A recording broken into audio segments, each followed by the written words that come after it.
Coucou à tous, j'espère que vous allez bien en ce jour. Euh, on va transmettre un message, on va voir de quoi on nous parle. Je reviens sur le rituel, le passage, rituel soin que vous pouvez retrouver et que j'ai créé il y a 2 jours, que j'ai publié hier et qui vous permet d'incarner vraiment votre âme, en tout cas de vous accompagner le passage qui, on va dire, vous permet de vous accompagner sur un changement de fréquence pour vous permettre vraiment euh, de ressentir, on me dit, de comprendre, d'intégrer et d'affirmer qui vous êtes venu être et l'âme que vous êtes venu, votre âme que vous êtes venu incarner, non pas à moitié, mais vraiment pour être cette âme pure. C'est bien ce que j'ai reçu aussi, c'est que le monde a besoin d'âme pure, d'âme non frelatée. Je suis même allée voir le mot de frelater parce que je croyais que c'était que pour l'alcool. Enfin, j'avais un doute. Et non, c'est vraiment ça. C'est une âme qui est pure, qui n'est pas trafiquée, qui n'est pas dénaturée. C'est ça. Et vraiment, les conditionnements, les attentes qu'ont des autres, la société nous a appris, la famille, l'éducation nous ont appris depuis notre plus tendre enfance à nous adapter et donc dénaturer cette âme que nous sommes venus être. Donc cet accompagnement qui est sous la forme d'un audio de 30 minutes et quelques comporte vraiment tout un message de canalisation vibratoire, donc avec des mots, une fréquence utilisée avec des répétitions parfois qui viennent s'intégrer. Donc vous pouvez le réécouter plusieurs fois sans problème. Au contraire, ça peut vraiment intégrer si vous en ressentez l'envie, le besoin, l'appel. Et puis il y a un peu de tambour et il y a un peu de chant qui accompagne, tout est canalisé. Donc vous verrez bien si ça vous appelle et ça peut vraiment vous aider à reconnecter au plus profond de votre âme et la rendre souveraine, vous rendre souverain et l'honorer véritablement dans ce qu'elle a de plus pur pour être vous et pas quelqu'un d'autre et pas la moitié de vous, la moitié de quelqu'un d'autre ou un tiers. Non, pour être vous, votre âme pleinement, complètement, parce que c'est de ça dont on a besoin. C'est cette variété-là d'âmes qui chacune viennent intégrer pleinement, incarner leur couleur, leur vibration, leur fréquence pure. Voilà. Passons au message. Et en plus, je trouve que cette période, elle est très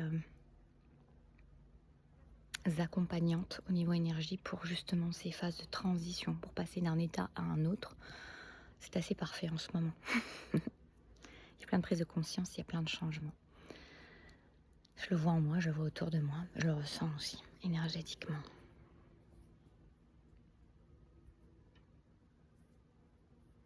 On me parle là de faire de toi ta priorité. Parce que tu t'es longtemps oublié. J'ai 333 au moment où je dis ça. Oh oui, que tu t'es longtemps oublié. Mon Dieu, que tu t'es longtemps oublié. Il est temps de faire face à qui tu es vraiment, à cette vérité-là, à cette profondeur-là, à tes ombres, à tes lumières, à tout ce qui te constitue.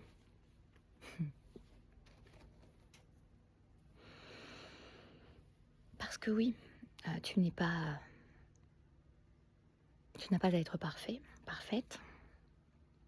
Tu es parfaite dans cette imperfection-là, dans ta variété, dans ta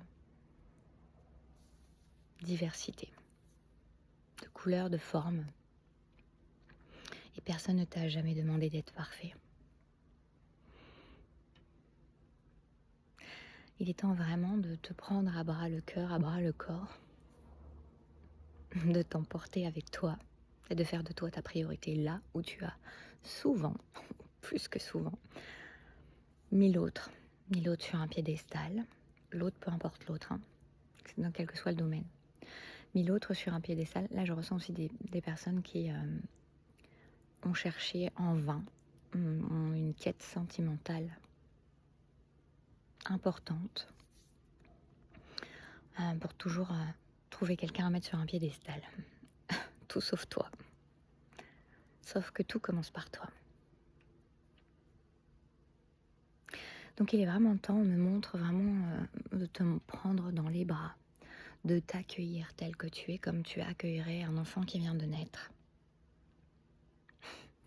Est-ce que cet enfant, alors admettons, c'est l'image qu'on me donne, hein, c'est toi, tu es la sage-femme ou la puéricultrice, je ne sais pas, qui accueille un enfant qui est en train de sortir, qui vient de naître.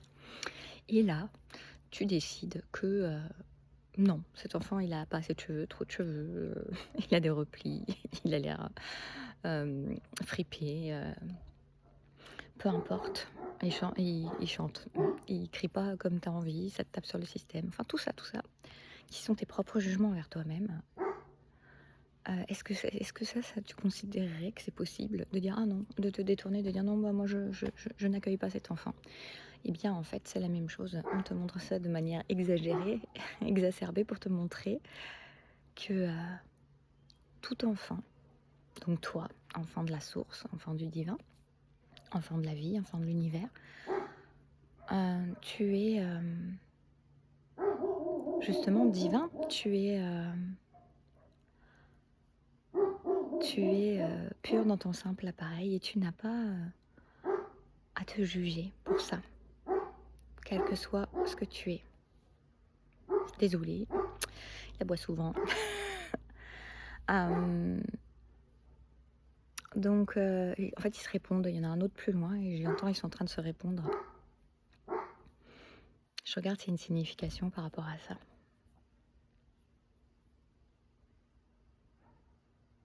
Oui, tu vois, et en plus, c'est un peu cet effet miroir toujours. Il y en a un qui aboie, l'autre aboie, voilà. Mais reviens à toi parce que dans cet effet miroir, tu as pu aussi, en mettant l'autre sur un piédestal, n'importe quel autre, plutôt que toi, tout plutôt que toi, tu t'es oublié en chemin. Tu t'es épuisé en chemin, parce que là, aboyer pour ça, bah, ça sert à rien. Tu t'es adapté en chemin. Et il est vraiment temps pour toi de t'honorer, de t'accueillir. On me demande vraiment de te prendre dans les bras, de t'accueillir comme cet enfant qui naît, quelle que soit sa couleur de peau, s'il est fripé, pas fripé, s'il est gros, s'il est petit, s'il a des cheveux, s'il a pas de cheveux, s'il crie bien, s'il crie pas bien, si c'est aigu, si c'est grave. On s'en fiche de t'accueillir tel que tu es. Même si cet enfant, il a un défaut, il a un, je sais pas, physique ou peu importe. Accueille-toi tel que tu es, c'est ça le sens. Accueille-toi dans l'amour, accueille-toi comme tu accueillerais cet enfant-là. C'est important, c'est vraiment important de te donner cet amour-là, de te donner cet accueil-là. D'ailleurs, pour certains, je sais, je ressens que vous avez eu... vous n'avez pas été accueillis quand vous avez été enfant, vous avez été rejeté dès le départ, ou en tout cas, vous avez reçu dans votre énergie in utero que vous n'étiez pas attendu. Hein, les enfants qui sont venus un peu, c'est pas par hasard, parce qu'il n'y a jamais de hasard, mais qui sont venus et justement travailler ça, cette blessure-là de l'enfant qui n'est pas attendu, de l'enfant qui n'est pas accueilli comme il devrait être. Je sais que certains, ça va vous faire monter les larmes, ce qui vient d'être dit là. Et on te dit que peu importe en fait les circonstances dans lesquelles tu es arrivé, tu as toujours la possibilité de rattraper ça, parce que la vie, elle t'a voulu. Si tu es né, c'est que la vie t'a voulu, la vie t'a attendu, la vie t'a accueilli, même si les parents n'ont pas été accueillants derrière. Et c'est bien compréhensible que tu aies des blessures et des séquelles par rapport à ça, parce qu'un enfant n'attend que l'amour, recevoir l'amour de ses parents, être accueilli, ça paraît logique. Mais tu as la possibilité de rattraper ça maintenant, et toi, de t'offrir cet accueil-là, de t'offrir cet amour-là, de te le donner pleinement. Parce que maintenant, tu es responsable de toi. Et tu peux tout te donner. Alors donne-toi tout, honore-toi, prends soin de toi, fais de toi ta priorité. C'est important. Voilà. Je vous fais des bisous Prenez soin de vous et je vous dis à très vite.